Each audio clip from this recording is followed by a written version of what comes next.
আসসালামু আলাইকুম রহমতুল্লাহ বারাকাতু। সবাই কেমন আছেন গাইস?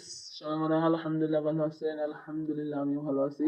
তাই আর একটা গুরুত্বপূর্ণ ইম্পর্টেন্ট একটা আমি ভিডিও নিয়ে এসেছি, যেটা শুনে আপনারা সবাই চমকে যাবেন। দেখেন, এটা হচ্ছে লার্কির চুলা। আজকে আমাদের লার্কির চুলাতে রান্না করা হচ্ছে। সিলিন্ডারটা হঠাৎ চলে যাওয়ার কারণে। আচ্ছা, সেটা হচ্ছে কথা না। আসলে এই লার্কি চুলা দিয়ে আমার ভিডিও করার অর্থ হচ্ছে একটা জিনিস থেকে আপনাদের সবাইকে সাবধানতা অবলম্বন করার জন্য। এই জিনিসটা থেকে সবাই সাবধানে থাকবেন। এবং এই লার্কি চুলা এখন শীতকালে সবাই এত ঠান্ডা পড়তেছে, শীতকালে বেশিরভাগ মানুষ এই লার্কি চুলার মধ্যে আগুন পোড়াইতে যায়। এই আগুন পোড়ানো থেকে সবাই একটু সাবধান থাকবেন। কি কারণে সেটা দেখতে হলে আমার পুরো ভিডিওটা দেখতে হবে। কেন দেখেন, এই আসলে লার্কির চুলাতে আগুন পোড়াতে যেরকম আরামদায়ক মজা, তেমনি আবার এর বিপরীত দিকও আছে, ক্ষতিকর দিকও আছে। অনেকটা সাবধানতা অবলম্বন করে সবকিছু করতে হবে, সেই দিকেও খেয়াল রাখতে হবে। এই আগুনটার কারণে আজকে একজন মানুষের এতটা অবস্থা খারাপ হয়েছে যে আসলে আপনাদের শরীরটা শিওরে উঠবে।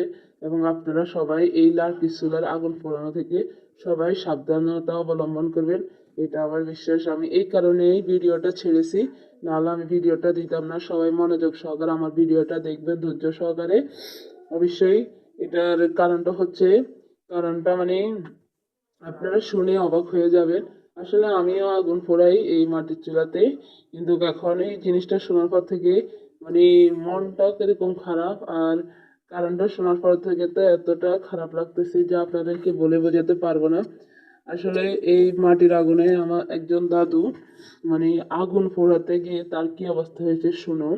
মানে সেই মাটির চুলাতে আগুন পোড়াতে গিয়ে তার পুরা কখন যে আগুন লেগে গিয়েছে তার তার পোশাক বা শাড়িতেই সে বলতে পারে নাই। সে চিৎকার করছে, কিন্তু আশেপাশে লোক ছিল না। এত ঠান্ডা সকালবেলা, সে এরকম আগুনে রান্না হচ্ছে। তো উনি আগুন পোড়াইতে বসেছে, হঠাৎ করে ওনার গায়ের শরীরে আগুন লেগে উনি চিৎকার করতেছে। উনি তো বুড়া মানুষ, বৃদ্ধ মানুষ, এত চিৎকার সবাই শুনে না। একদম পুরা গাটা ওনার জ্বলসে গিয়েছে। তারপরে মানুষ শুনেছে বা বুঝতে পেরেছে, তখন সবাই এসেছে।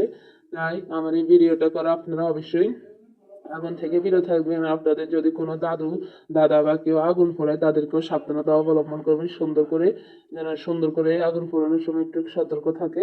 এই জন্য আমার ভিডিওটা করা। সবাই দেখবেন এবং সবাই এই সাবধানতা অবলম্বন করবেন। আগুন পোড়াতে একটু খেয়াল রাখবেন, যেন জামা কাপড় কোথাও সবকিছু একটু ঠিক করে রাখবেন। এটাই, সবাই ভালো থাকবেন।